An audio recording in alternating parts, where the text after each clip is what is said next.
Welcome one and all, it's time for yet another Warhammer the Old World battle report. Dwarves versus Chaos Dwarves. They're just like Dwarves, but I think their beards are a bit darker and maybe pointier, and they often wear silly hats. Those are the main differences between Dwarves and Chaos Dwarves. And other than that, should they really be the same? They've got long range shooting, they've got some decent tough fighter units, but what I found out after going over the Chaos Dwarf list is that they actually have quite a few advantages over their not-so-evil cousins. And let's dive straight into this and look at this photo here. Now, you'll immediately see that no one's in the corner. We're doing flank attack mission, which means that up to a third of your army can be set up on one of your flanks, which is kept secret at the start of the game. And then while you're deploying, you then stick them in one of those corners. So you can see we've both got a small amount of units in one of the corner sections, and the bulk of the army is in the middle there. And what is different in my list from the last game, because it looks very similar? Well, we have ditched one of the cannons and brought in the bolt thrower with the rune of skewering, so that saves a few points. And then those points are immediately spent on giving the anvil the rune of preservation, which means that it can't suffer multiple damage, which is going to prevent it being war machined to death, which is obviously a threat.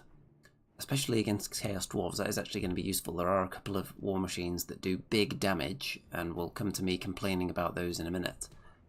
So, Anvil of Doom, 2 runes of spell breaking for the auto dispels, and the rune of preservation to stop multi-wound attacks on it. So it'll only suffer 1 wound instead of, for example, D3 or D6, or what have you. We have an engineer who is hanging out down here next to the cannon and also in range of the grudge thrower. We have the Thane BSB who is in with the hammerers who are behind all the iron drakes. And the BSB has various runes on the banner. Let me just pull that up here. So he's got the Master Rune of Grungni for the 5+ ward save for the whole unit, and a 6+ ward save in the shooting phase for any units nearby. So that'll be the Iron Drakes. And he's also got the Rune of Confusion, which is the one that means if you charge the unit in the front, then you make a disordered charge. And that combos with the Hammerers who have the Rune of Hesitation, which is the one that means you don't get your abilities on the charge, such as lances and impact hits and all that good stuff. And there are 14 of those hammerers. The grudge thrower and the cannon don't have any runes on them. And in core, we've got 19 dwarf warriors with full command, and that's it. Oh, by the way, the hammerers are drilled. There are 16 rangers, the usual ranger unit, in a nice long line with crossbows, throwing axes, great weapons, and shields. And the command, I don't think there's a musician. And also I've given them the usual immune to fear and terror rune. 5 thunderers who are down protecting this flank there. And in rare we've got 3 lots of 5 iron drakes with trollhammer torpedoes and cinderblast bombs. So, what is the force that I'm up against here? It's obviously the evil, disgusting, vile Chaos Dwarves. But what is in the list? There are some hobgoblins, some archers. Old Orcs Never Die in the chat. Good morning. Certainly not morning here, so I'm going to guess. Either your clock's broken or you're somewhere else in the world, a different time zone perhaps. We've got 2 rocket launchers. Are they even called rocket launchers? I could just pull up an abyssal. I almost called them abyssal dwarves then. I'm playing Kings of War, you see. The knockoff Chaos Dwarves. Let's have a look. Is it the Death Shriek? Yeah, Death Shriek rocket launcher. So there are 2 of those.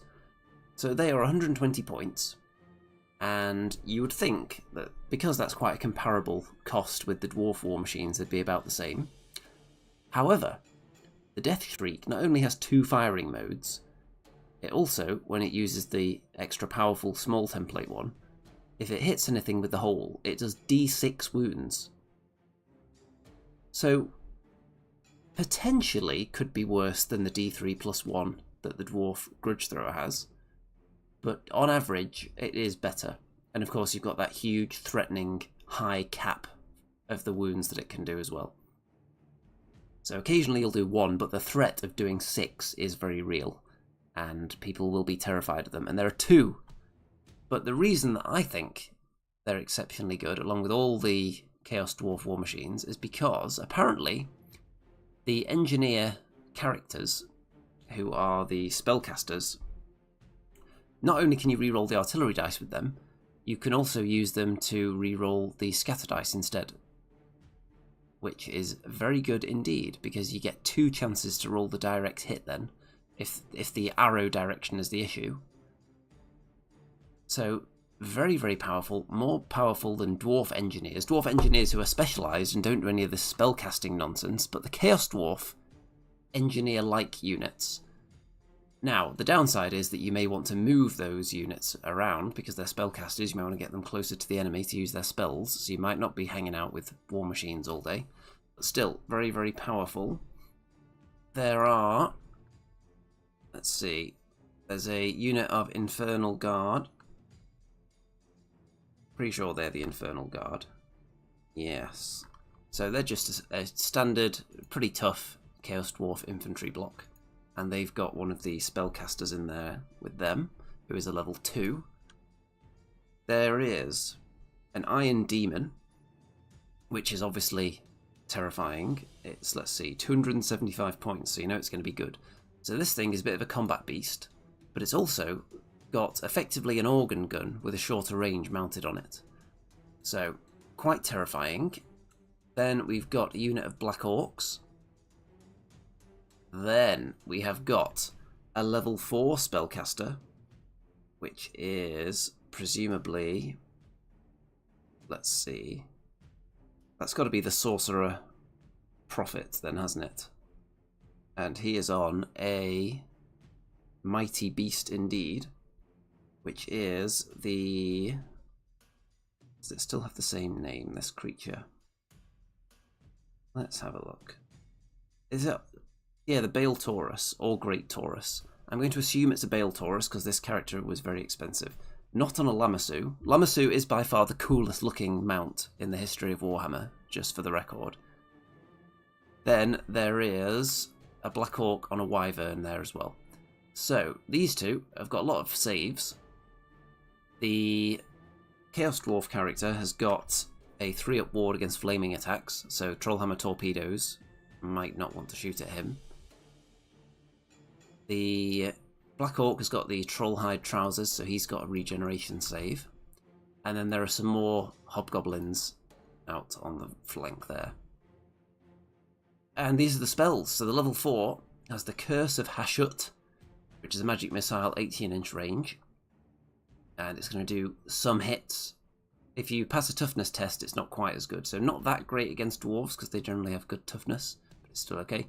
Wind Blast, which is a magic missile that does some damage, and then makes the unit give ground, so pushes them back a little bit. So very handy if you've got war machines hugging the edge of the table, which mine are not. And Plague of Rust, which reduces armour, which is usually very handy against dwarves. My list doesn't rely on armour particularly, compared to some other dwarf lists I've been running. And Summon Elemental Spirit, which is a magical vortex. And I believe this one moves in a random direction. Yeah, there we go.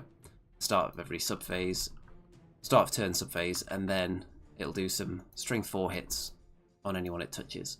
So drop it near the enemy and then it randomly moves. The level 2 has Demonic Familiars, which is an assailment if he gets into combat, which he well might because he is in a combat unit. And the Summoning Signature Spell, which is Magic Missile, a D6 strength 4 hits, AP of -1. Not very exciting. We've got Paul in the chat as well. Yes, I would hope that the Dwarves would reign supreme in this matchup, but let's go through my strategy here. So, against this list, I don't think corner camping is going to help in any way, because I've got one indirect fire weapon that does D3 plus 1 damage if it hits, whereas the enemy have 2 indirect fire weapons that do D6 damage and can reroll the scatter dice as well, with the engineers they have. So I think I would be horribly outgunned indirectly if we were to just sit in a corner each and just lob indirect fire at each other. I don't really want to hug the table edge, because there's the Wind Blast spell that can just nudge one of my units off the table. So, what I've gone for is I've done my best to protect the flanks. I've got my rangers out on this flank. Nothing's really going to want to come around here, especially because they went down after the big flyers had deployed, so I was able to not put them in range of them. Normally you would think, why aren't the rangers just blocking off the big flyers? That's the kind of thing they love to fight. Yes, they love to fight one at a time, not multiples of them. If they're fighting two, I can only challenge one of them, and then the other one, well, one of them's going to get probably the maximum, stomping one of them into oblivion, and it'll be the weaker of the two, which is the Black Orc, I believe, that'll accept the challenge. And then this big guy on this giant Taurus is just going to stomp a million rangers to death. And then even when I'm hitting back, oh yeah, did I mention it's toughness 8, this thing? So rangers will be wounding it on 6s. And even then, it's got a ward save and regeneration as well. So I don't think the rangers are going to do much to it. They'll eat a lot of combat resolution with overkill and the challenge as well. I think they would just get shredded by 2 of those things. They wouldn't mind fighting 1 of them, but not 2. So I'm just avoiding the flyers altogether and putting them on this side and just going to hope to whittle down the enemy units as they walk towards me. I'm assuming they're going to walk towards me because I technically have shooting superiority, but we'll see if it works out that way because, of course, the enemy shooting could theoretically take out my shooty units, my war machines in particular, with a single hit quite handily. If they do land a hit, on average, they should kill it in one go, whereas my machines will take, on average, 2 goes to kill the enemy war machines. Now, the Grudge Thrower is different, though, because that's D3 plus 1. So, on average, you have actually got a good chance of killing an enemy war machine in 1 hit with that, should you land the hit. The Trollhammer torpedoes are obviously a threat to enemy war machines as well, but you're not really going to deploy in range of them once you're aware of their threat abilities.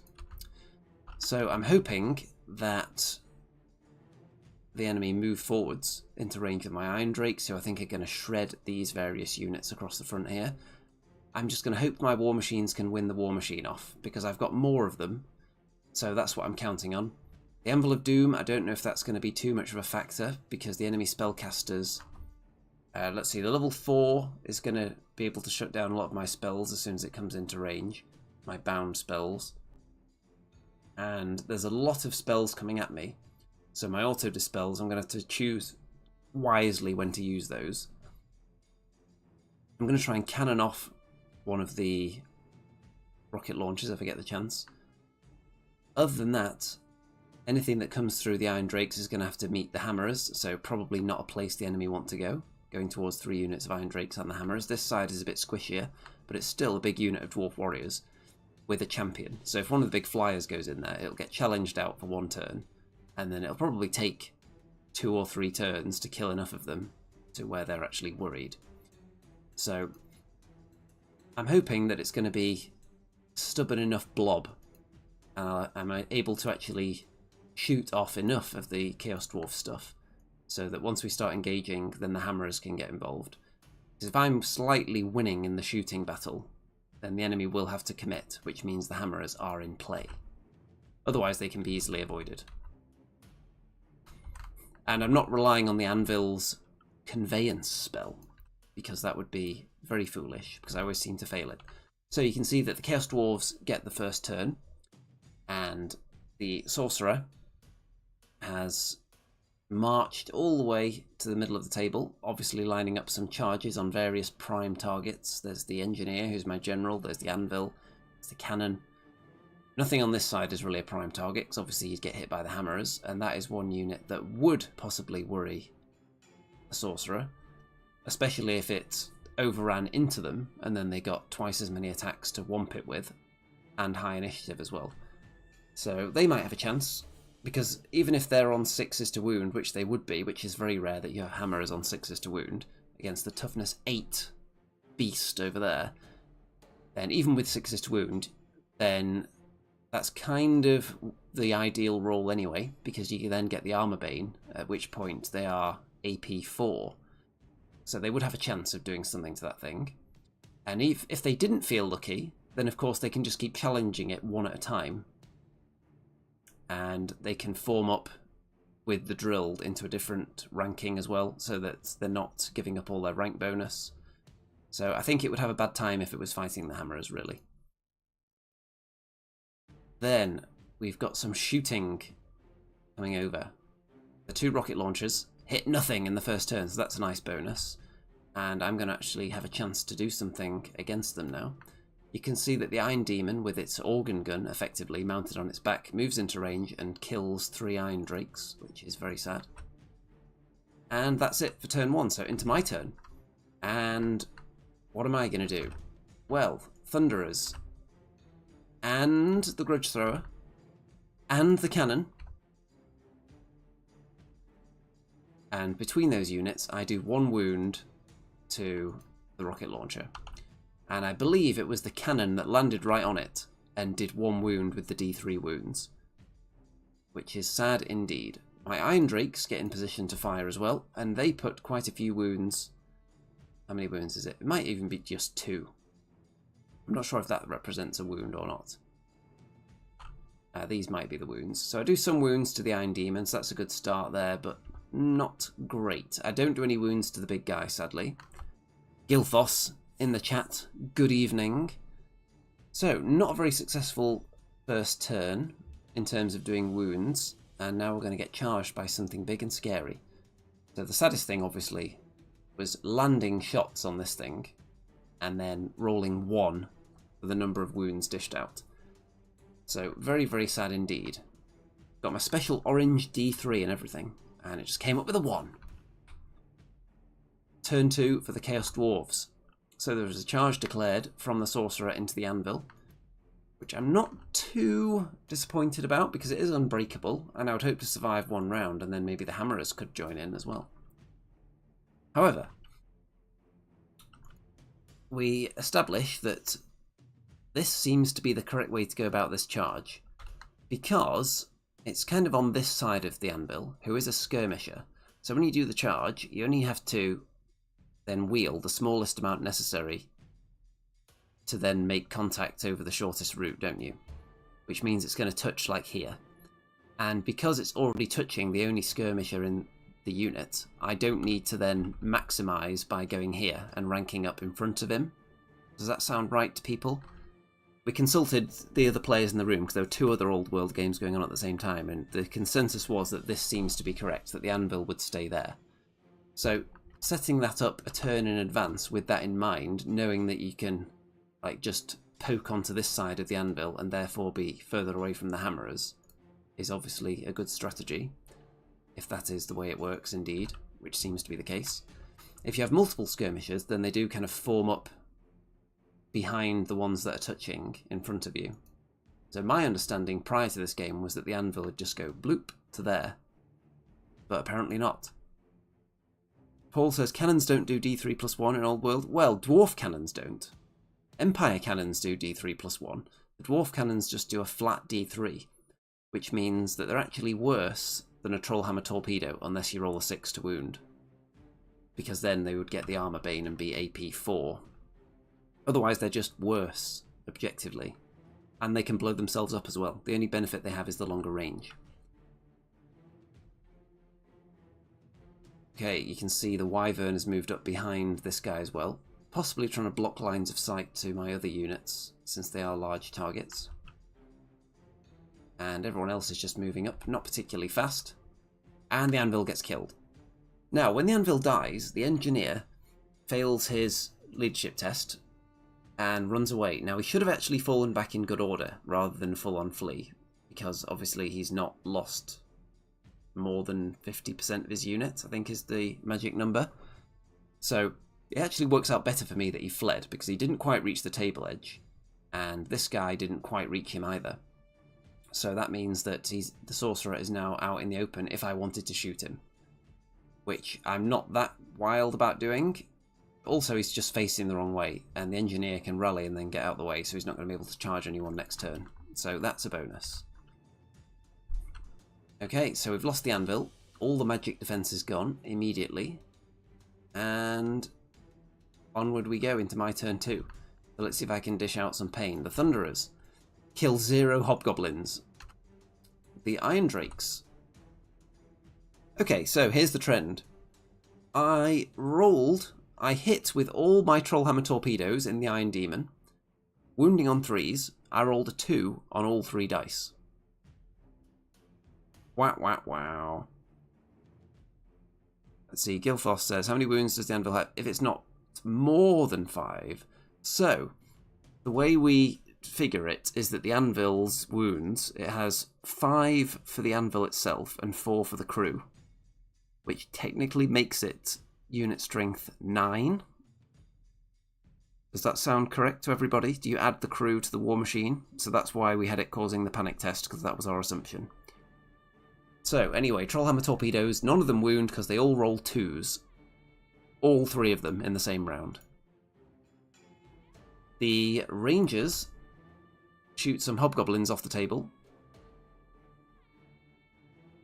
And then they fall back in good order after failing their leadership test and pop out behind this guy, who takes another wound, I think, from my cannon. Again, it just does one wound, so it's got 1 wound left. Let's see. Gemel says, the Taurus would essentially wheel so it charges centre of model to create, or to centre of nearest skirmish model, the anvil. The rules are a bit of a mess on this, though. Yes, because I've read through those rules a few times, and it's not 100% clear in my mind. It's more complicated, of course, with it being a single skirmishing model, rather than a full unit of multiples. So again, rolling a 1 on the D3. So failing to wound with the Trollhammer torpedoes, and then when I do wound with the cannon, rolling a 1. What does the grudge thrower do? Not much. It tries to do some damage. Then you can see that the wyvern is already well into the cannon by the time we get to the next image. So that was how my turn finished. Not a lot of casualties being dished out, it has to be said. I think I did wounds to the wyvern with the bolt thrower, possibly. Yeah, that isn't actually 7 wounds remaining or 7 wounds dished out. It's just 2 dice representing a wound for each one. So I would suggest that my opponent should get some smaller tokens and lots of them instead of dice. Just so people don't say, I thought it had 7 wounds left, because it doesn't actually make much difference at this point, because that's probably about right. Does it have 9 wounds? So that would actually look correct, regardless.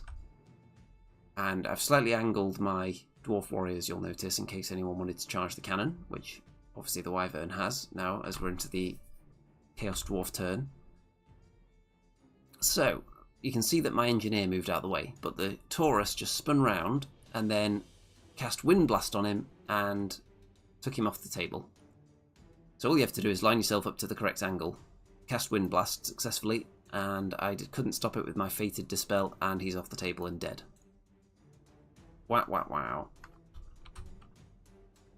Then we have got the Elemental Spirit, Vortex has been dropped there, and Plague of Rust onto my Dwarf Warriors.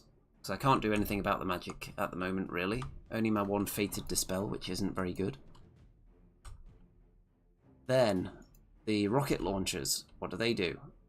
Well, you can see an Iron Drake's dead, and the Bolt Thrower is dead. Yeah, I think the one Iron Drake was killed by the Iron Demons shooting, and the Bolt Thrower was killed by the Rocket Launcher. So, of course, when the enemy war machines hit, they can do at least 3 wounds and kill the war machine in one go, but mine are cursed to only roll 1 on the D3. Of course, the Rocket Launchers are D6 wounds, an obscene amount of wounds. The Dwarf Engineers looking over with envy, which they seem to do in most games, actually. They look over with envy at the Empire war machines, in particular. The Wyvern kills the cannon and overruns off the table, so it's not blocking line of sight for the big fella there. And it's not looking great, but it is my turn now, so what can I do with it?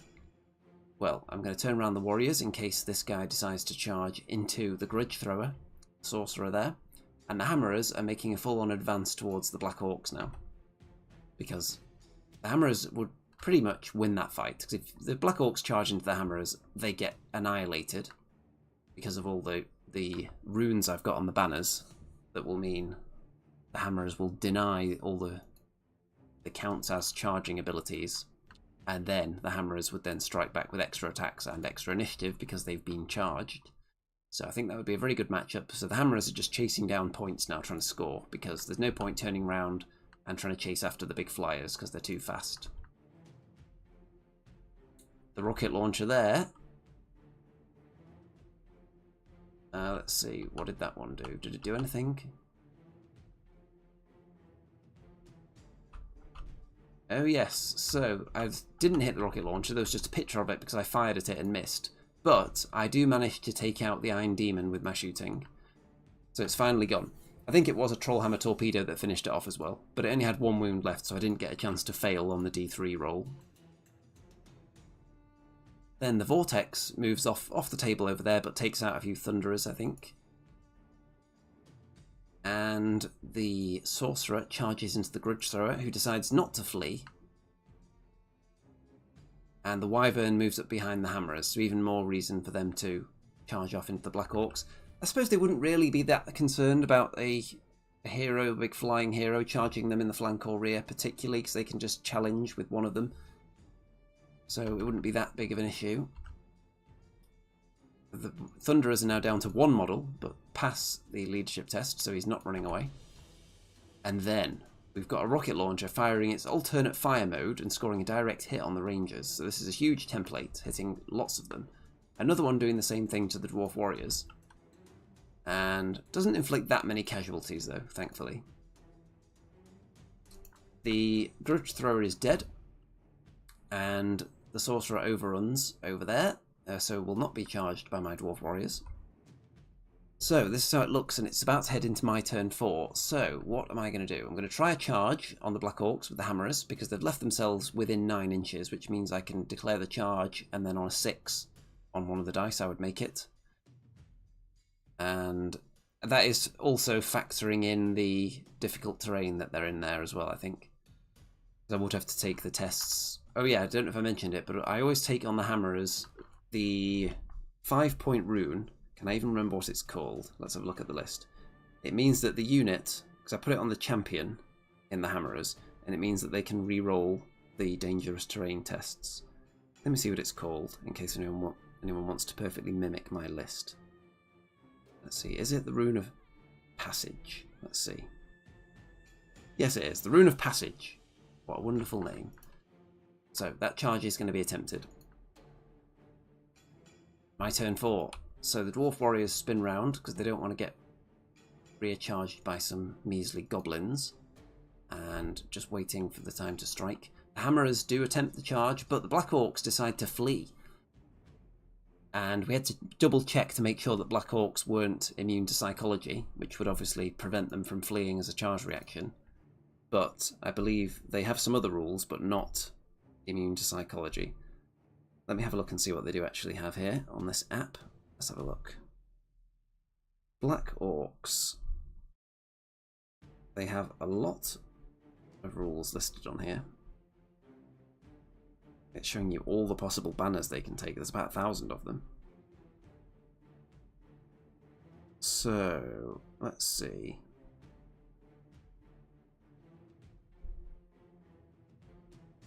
I'm going to add this to a fake list that I'm not actually going to use. Let's have a look.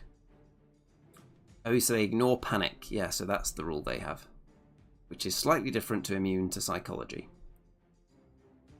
Okay, so they've run away. But the issue they're going to have now is that they've run into a piece of impassable terrain. So they're going to be kind of stuck there. So they're going to have to be very careful with their positioning next turn, because otherwise I'm going to be able to charge them again, because they have stayed just within charge range at the moment. And I don't see a way of them getting out of my charge range next turn because of this big blob of terrain. The Iron Drakes do some shooting, and finish off the almighty rocket launcher. So one of them's dead. So that's good. The other Iron Drakes spin round and try and shoot the Wyvern, but don't do anything. And that's my turn. My turns are going very, very quick. The Rangers don't do much. Oh yeah, so I think previous turn, the Rangers had 5 chances to roll a 6 to finish off the rocket launcher after shooting at it. And couldn't roll a 6 once. So it survived that. And now it's dead. So my shooting's been very ineffective in this game. A lot of that is down to the dice being obscenely low, but it is also a bad shooting matchup in terms of War Machine on War Machine action, as I described at the start. And magic spells are quite potent as well, and obviously the flyers getting in there. I think it's a difficult matchup. Because if I hide, the enemy has the indirect fire superiority. If I'm out in the open, then the 2 flyers can gobble up most of my army and avoid the hammerers. And if I just huddle on the board edge, then units can just get wind blasted off the edge. So, yes, very difficult one. Turn 5 for the Chaos Dwarves. So, the Wyvern charges into the Iron Drakes, and it takes another wound on the way in from the stand and shoot. So I've got 1 for my combat res there. Black Orcs turn around to face the Hammerers. And really, you'd rather be charged by Hammerers than charge them, because when you charge the Hammerers, they get an extra attack. So the entire game plan of Hammerers should be to bait the enemy into charging you. The Sorcerer gets into the blind spot here between these units, so no one can charge it, and it's just being annoying and casting spells. And it actually wind blasts the Dwarf Warriors, so some of them are dead and they get nudged away a bit. And 1 Iron Drake is killed in this combat, but they're stubborn, so it's going to rumble on. And it's only the champion, because I issued a challenge. Okay, into my turn. The Dwarf Warriors turn round. They don't want to get flank charged by this beastie. The Wyvern finishes off the rest of the Iron Drakes this turn. The other Iron Drakes and the Rangers do some shooting, and they kill off some of the Infernal Guard. And what's this, you say? There are no Black Orcs left on the table. So, we ended up in a very bizarre situation. The Hammerers charged the Black Orcs. The Black Orcs wanted to flee because my opponent was under the impression that if you fled, you could bounce through impassable terrain. But actually, if you flee, you move up to the impassable terrain and then try and work your way around it. So, decided not to flee because would have almost certainly been cut down by the Hammerers, because it could have actually brought them closer trying to flee. As weird as that sounds, because they would have turned the other way and then tried to shuffle their way round the terrain, which would have actually brought them possibly even closer to the Hammerers, which is really weird. So they decided to stand and take it. Hammerers went extra wide for the charge, which isn't represented here because they've gone back again. But they went super wide, charged in, killed 1 million Black Orcs. The Black Orcs failed their leadership and ran away, and the Hammerers caught them. And then the Hammerers took the test and then reformed after catching them, and then redressed the ranks again with drilled, and are now facing this way looking at the Infernal Guard, which isn't a big deal because nothing can reach them. There's only 1 turn left, so they're safe, and they've clawed some points back for me, so that's good. Jay says, can Hammerers also take a ranged weapon? I don't think so. I don't think there are any ranged weapon options in the Hammerers, but I will double check to see if there's any way of sneaking one in there. Let's see. I don't think you can take anything on the champion that's ranged. It doesn't look like it. Unless there's any kind of runes that give you kind of a ranged attack. But I don't think there are any. You could put heroes in there that have weapons. That have ranged weapons. And you can make kind of hybrid units with the Dwarves, like the Rangers are. They're really good at shooting and combat, the Rangers. You can also put great weapons on Quarrelers, and I think Thunderers as well. Which I haven't tried yet. But yeah, you can put shields and great weapons on Quarrelers and Thunderers. So you can make them decent at fighting. The issue with those two is that they have the lower weapon skill than the Rangers. So not quite as fighty. And what else have we got going on this turn? Not a lot. My shooting's been very ineffective, but the Hammerers, the first chance they get, they've just obliterated a very powerful Black Orc unit. Turn 6 for the Chaos Dwarves, so can they mop up the rest of my army? Wyvern into the Iron Drakes. Double charge with the Goblins and the Sorcerer into the Dwarf Warriors, and Plague of Rust is in effect on them as well. So that's not very nice. It's a hex. And the Rangers get shot up by various things. Various fireballs from this spellcaster. And they're down to 4, which means they're not below 25%, which means that they are not giving up any bonus victory points, which is good. The Iron Drakes lose the champion after the challenge there. and survive the round, and the Dwarf Warriors survive the round as well, and pass their leadership on a double 1, which is good, but it's not going to save them because I've got a turn left, so the enemy obviously just follow up straight into them. And in my turn, all I can do is die with the Dwarf Warriors, die with the Iron Drakes, and try some shooting that doesn't kill anything, and that's going to be the end of the game. So, we work out the scores, and there was a difference of 500 and something points for the Chaos Dwarves, which sounds about right based on what's on the table at the end. So what did I kill? I killed one of the War Machines, I killed the Iron Demon, and I killed the Black Orcs. I lost a lot of units, but the Hammerers are untouched, with an expensive BSB in there as well, and expensive banners all throughout that unit. The Rangers are expensive, and they're not giving away any points. The Thunderers are down to the last model, so they give away a small amount of points. So overall, it went about as badly as I would expect, but possibly worse because my War Machine's D3 wound rolls were so abysmal. If I'd killed one of those rocket launchers earlier, that would have been a big help, because they did rain down some havoc. One of them killed my bolt thrower, which wasn't very friendly. The Trollhammer torpedoes consistently rolling 2s to wound when they needed 3s wasn't very helpful either. But other than that, I think it's just a very tough list for the Dwarves to face this one. I'm not sure what I would do differently. Gyrocopters would be helpful, perhaps, going after the War Machines at the back and possibly force some of the enemy units to stay back and counter the Gyrocopters. That could be a good idea. I am painting 3 Gyrocopters as we speak. I've only got cleaning up of the highlights, then the various gold bits of trim, and the pilots left to do. So, I'm hopeful they'll be done within the next 7 days. Hopefully in time for me to take to the next club night for the next game. I would like to be able to run 3 Gyrocopters in that game, that would be fun. But let me know what you think about this matchup. It seems very tricky. I'm not sure whether I could have done anything differently in this mission.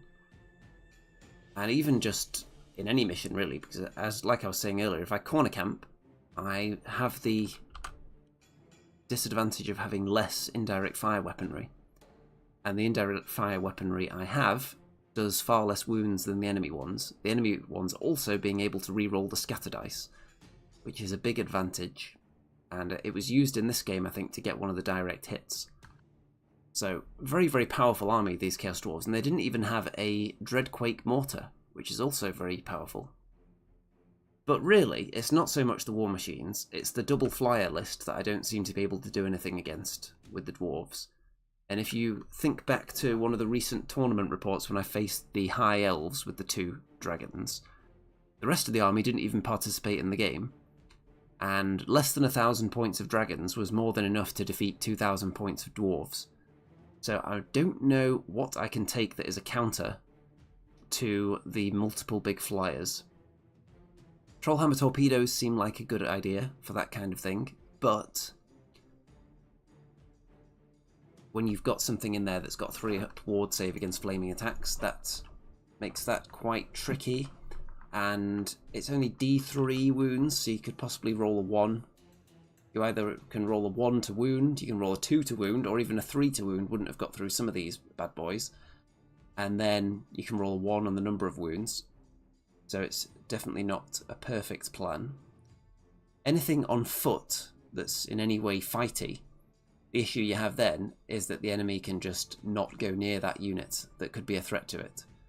So hopefully the Dwarf Arcane Journal, which we've seen pictures of the front and back covers now, because I think someone was selling one on eBay that they had early. So there were some pictures leaked out there. And word on the street is that the Dwarves are imminent. Charles says, Bolt Thrower with the Rune of Skewering. That was the one time I actually did wounds to this guy, I think, was the Bolt Thrower with the Rune of Skewering. So multiple Bolt Throwers, possibly. I'm definitely going to buy a second one as soon as the Dwarves are up for pre-order. Another Bolt Thrower and another Grudge Thrower. And not because I want to just run them in every list, but I just like to have the option. And I'm definitely going to run some lists with my triple organ gun, which wouldn't have helped too much in this game, I think. It may have helped me actually kill off some units, like maybe the Infernal Guard, something like that. I could have done a good job on with the organ guns, but they would have been a juicy target to be charged by the flyers anyway. So they could have been gobbled up pretty quick. And with the hammer as guarding, possibly that could be a thing that works. But then, of course, the Death Shriek rocket launchers can just land directly on an organ gun, and they're very likely to kill it in one hit. And they're the same cost as an organ gun. So I don't know if that's a matchup that would be a winner either. Interesting, but the double flyer list is definitely giving me a lot of trouble. Hopefully we get some tools to help deal with that, and hopefully the gyrocopters will give me a bit of speed and versatility as well, so I can possibly look at blocking them when the time's right. Gemelter's definitely a hard matchup, yes, and I'm thinking what this Chaos Dwarf list would struggle against. Interesting. So, there's lots of saves stacked up on the two big flyers, so would they perhaps hate some kind of hideous combo like the Scream lists? But of course flyers can stay out of range of the screaming units, potentially, and then start... What screams other than the Terrorgeists? There's Banshees. But there are lots of spells in this Chaos Dwarf list, though, that could target them. So, yeah, I'm trying to think of what would be the hard counter to this Chaos Dwarf list. Let me know in either the chat or the comments what you think would be a hard counter to this. And also, if you've got anything that you can see in the Dwarf list as it stands at the moment that you think would be a good counter. And then, what would you like to see in the Dwarf Arcane Journal that would help deal with lists like this? Either lists that are just better at indirect shooting than you, or lists that have the two big flyers. Gilthar says, my biggest success has been gyrocopters, 1 unit of 3 and 1 by itself, all with clatter guns. March and shoot keeps them safe, gets their firepower where you want and kills enemy wizards too. That doesn't sound bad at all, and I will have 4 gyrocopters at that stage when I've finished painting these 3, so I could definitely imitate that concept.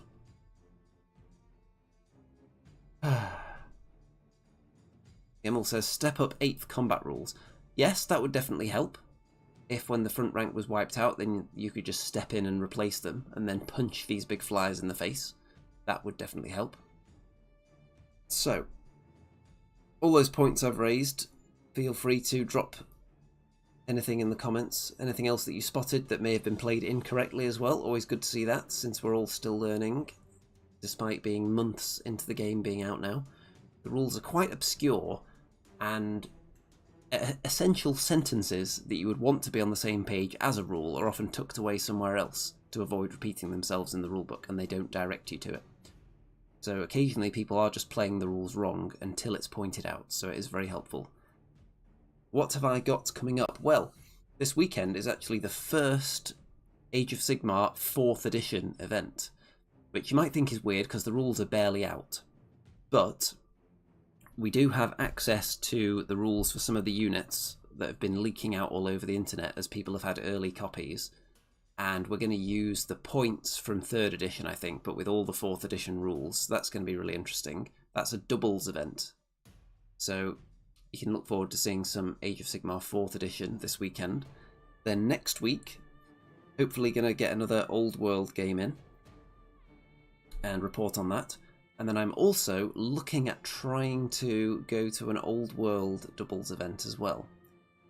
I need to double check to make sure I'm available, but there is one coming up, so I'm going to try and make myself available for that.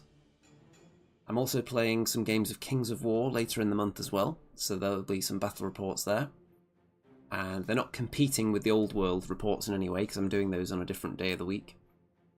And then I've got a Kings of War tournament at the end of July, which is the first one for a little while. I did 2 in one weekend a couple of months ago, so it's going to be nice to play some Kings of War again. So despite the channel potentially being flooded by multiple different game systems, none of them are really directly competing against each other, because there's a lot of Old World and Age of Sigmar events that take place at the TSN Arena in Nottingham, so it's very convenient for me to get to those. Kings of War I usually have to travel a bit further for. People don't tend to put those on around the centre of Nottingham, sadly, which you would think they would more often, unless I run them, like the one I did a while ago. I'm also looking at running a Kings of War event and a Dead Zone event sometime later in the year as well in Nottingham. Okay, time to wrap this one up, I think. So, don't forget to like the video, obviously. Don't forget to subscribe if for some weird reason you haven't already. And if you want this channel to just continue with the flow of non-stop old world and general wargaming goodness, non-stop battle reports, until you're sick of them, then why not pledge your entire life savings via the Patreon or the PayPal links in the description, which will be added to, at the moment, the Dwarf Fund, which is where all my money is allocated at the moment, because as soon as they're up for pre-order, I'm going to be ordering King on Shield Bearers, Bolt Thrower, Grudge Thrower, Slayers, Goblin Hewer, Dragon Company. What else do I need? Flame Cannon? Anything else? Pretty much everything that's being brought back other than plastic Dwarf Warriors. That's the only thing I don't need. I've got loads of just basic Dwarf Warriors and Quarrelers and Thunderers. I just don't need those. That's it. Anything else I could do with more of, really. So, we shall see. My bank account is braced for impact. Let's see. Jay says, did you say you're doing a deep dive on the Dwarves book when it comes out? Well, I probably should. And what I want to do actually when it comes out, other than just doing a deep dive on the Dwarf book, I want to do also a bit of a deep dive on all the past Dwarf books as well, in addition to that. Comparing them. Because the oldest Dwarf book I have, which is the famous one with the blue cover, and I lose track of which edition it was in now, but it's the oldest one I've got. And that was back in the day when the organ gun fired like 5 cannons instead of the way it works now. And then I've got the next 2 or 3 books after that. I think it's 2. I could just look at my shelf, let's see. Dwarves. So I've got 4 Dwarf Army books down there. And I could go through all of them and compare some interesting pictures in them with the Arcane Journal. I think that'd be fun for people to see. I think that'd be a good video. Gemmel says, it's weird the Goblin Hewer is coming back but no Slayer Army. Well, you say no Slayer Army, but there is suspicions that if you take the Slayer King, then that'll give you, I don't know about access to a full Slayer Army, but it might do something to make it a bit more possible, or at least run more of a Slayer-themed army. I don't know if it'll be all Slayer or not, but that's what we're holding out a hope for, because we've seen on the back of the book that there is the, what's it even called? The Engineers Expedition Force or something. So we are getting a dwarf list that is more geared towards engineers and their machines, which is going to be a lot of fun, and they're going to have some nifty rules, I imagine, and some more runes if you're running that specialist list, which is going to be fun for people that have already got 1 million war machines and are buying 1 million more, like me. And I'm just really looking forward to seeing some new Dwarven content in book form and in miniature form. It's been a very long time since we had some classic Dwarves out there. When was the last time? I did a review of the last Dwarf Army book when it came out, which would have been about 10 years ago now, roughly. And that was shortly before the old world blew up. So we didn't get much action with that book, sadly. But I did a review on that, and not exactly a tier list, but I did a comparison of all the units compared to how they were in the old book, and whether they've gone up or down, in my estimation, based on the new rules. So I thought that was a fun video. But obviously wildly out of date now. Gemmel says, true, Slayer core maybe. Yeah, maybe if you take him, then you can take Slayer units as core, or maybe you can take 1 Slayer unit as core. Who knows? Well, we're going to find out as soon as the book is up for pre-order. And, well, people will have already seen it and will probably leaked out all the rules by the time it gets into peasants' hands. Because GW wouldn't dare send me a free copy of anything. I'm going to assume, because my channel has heavily focused on other companies' game systems over the years, that they're just not that bothered about sending me anything. They don't think I'm a big enough deal because I don't have enough Instagram followers. Oh well. To be fair, I have had a lot of free stuff from other companies over the years. I've had review copies from Mantic and... let's see, who else have I had free stuff from? Warlord and... Drop Zone Commander, got a starter set to review back in the day, back when everyone and their dog got a free Drop Zone Commander box to review. Even if you had 8 subscribers on YouTube, they sent one out to you. So it was a golden age. If you wanted to review things on YouTube, you just had free stuff pelted at you around like 2013 or so. No, they don't. They look for the big followings, and they send stuff to the top-notch painters as well, which is fair enough because they want their products showcasing. So they do send the starter boxes to the painters that put out a lot of content, particularly on the Instagram and on Twitter and all that. Anyway, check out all my social media in the description, along with sending me all your money, obviously. And thanks for watching, everybody. And I'll see you, if you're an Age of Sigmar fan, probably see you on Sunday or Monday. And if it's only Old World for you, then probably next Friday.